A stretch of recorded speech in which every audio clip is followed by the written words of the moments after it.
नमस्कार, मी डॉक्टर आरती. निसर्ग हर्ब्स कडून तुम्हा सर्वांना नारळी पौर्णिमा आणि रक्षाबंधनाच्या शुभेच्छा. नारळी पौर्णिमा हा महाराष्ट्रात विशेषतः कोकण किनारपट्टीवरती मोठ्या प्रमाणात साजरा केला जाणारा सण आहे. हा श्रावण महिन्याच्या पौर्णिमेला साजरा केला जातो आणि पावसाळ्याचा शेवटचा दिवस मानला जातो.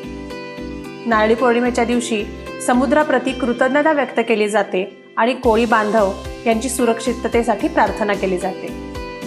या दरम्यान पावसाचा ओघ कमी झालेला असतो आणि म्हणूनच कोळी बांधव पुन्हा एकदा मासेमारी करण्यासाठी पाण्यात उतरतात. नारळी पौर्णिमेचा विधी म्हणजे समुद्राला नारळ अर्पण करून त्याची पूजा करणे.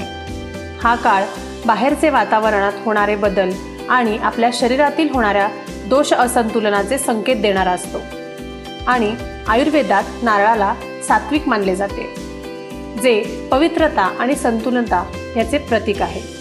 जसे समुद्राला नारळ अर्पण करून शांत केले जाते, तसंच सात्विक आहार विहार याचे अनुकरण करून आपण शरीरातील होणाऱ्या असंतुलित दोषांना शांत करू शकतो. आपण पावसाळ्यातून पुढील ऋतूकडे जात असताना ऋतूनुसार आपला आहार आणि जीवनशैलीत बदल करणे अत्यंत महत्त्वाचे आहे, जेणेकरून पुढील येणाऱ्या ऋतूसाठी आपण निरोगी राहू शकतो आणि स्वास्थ्य टिकवू शकतो. अशाच काही माहितीसाठी आणि व्हिडिओसाठी लाईक, शेअर आणि कमेंट करा.